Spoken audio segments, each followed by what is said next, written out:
Spoiler alert, this theory does contain spoilers from both new and old Star Wars movies. You've been warned.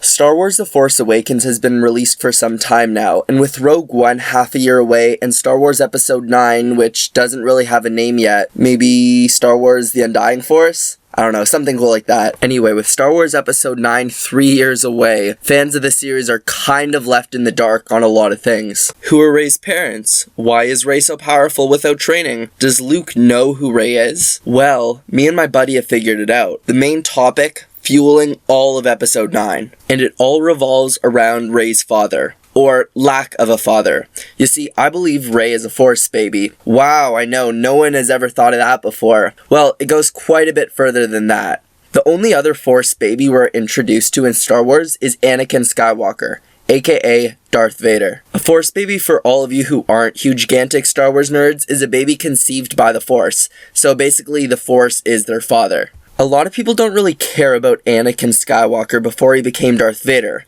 But that's a mistake, because Star Wars isn't about Luke or Leia or even Han. It's about the Chosen One, Anakin. I think Anakin's the Chosen One, because the prophecy says Anakin's the Chosen One, right? Well, maybe. I'm not saying that Anakin isn't the Chosen One yet, but he didn't bring balance to the Force. Sure, he killed the Empire and destroyed the Death Star, fixed everything temporarily, but 30 years later, things are just as bad as ever. Let's take a look at the prophecy. The prophecy of the Chosen One was a Jedi legend that foretold the coming of a being who would bring balance to the Force. Some Jedi, such as Obi-Wan Kenobi, also referred to the prophecy as predicting the Chosen One would destroy the Sith. Yoda cautioned at one point that the prophecy might have been misinterpreted. In the decades before the Clone Wars, the Chosen One was believed to be born in the form of Anakin Skywalker, and said to have been conceived by the midichlorians. Born in the form of Anakin Skywalker and conceived by the midichlorians.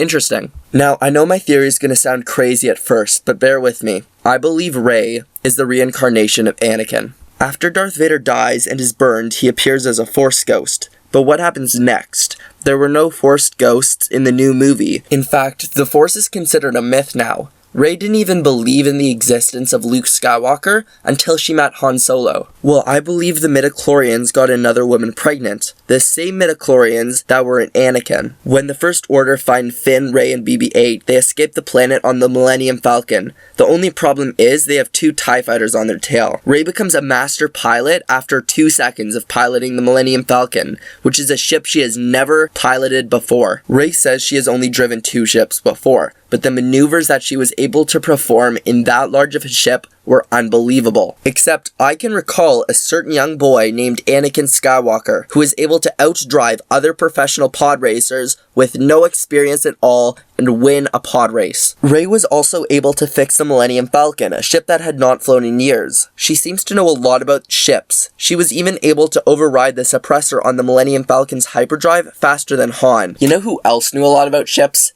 Anakin. He was able to build his own pod racer by the age of 9 out of nothing but junk. Also, when Rey gets lost in Maz Kanata's bar, Anakin's lightsaber calls to her. She hears the breathing of Darth Vader, perhaps her past self. She sees a vision of Luke, which would make sense since Anakin and Luke had a very strong connection. Then Rey's vision switches to herself, currently. She sees herself as a child being dropped off on Jakku. After this, she is captured and interrogated by Kylo Ren. She is able to resist his mind tricks and actually read his mind. After this, she is able to convince a stormtrooper to let her go by using a Jedi mind trick she never learned. Rey also proved that her physical force powers were stronger than Kylo Ren's when she force pulled the lightsaber out of the snow and it flew right past Kylo Ren. And finally, at the end of the movie, while Kylo Ren and Rey are lightsaber fighting, Rey lets the force flow through her and she is able to beat Kylo Ren in a lightsaber duel. Kylo Ren, by the way, is related to the Skywalkers, which means he's related to Anakin. He was also trained by Luke. Kylo Ren should be very powerful, but he is bested by a scavenger girl with absolutely no training. The reason Kylo Ren is so weak is because he's a 3rd-tier Jedi. There was Anakin, then Luke and Leia, and then Kylo Ren. And there is no way that a 3rd-tier Jedi, no matter how highly trained, could defeat 1st-tier Jedi, even if that Jedi has never been trained. When this theory is really boiled down to its core, It's about Rey. She is way too OP. She is unfairly OP. Rey is as strong or stronger in the Force than Anakin was when he was found. I only see two explanations for why Rey is so powerful. Either she is Anakin Skywalker reincarnated, or she came out of nowhere and she is absolutely nobody.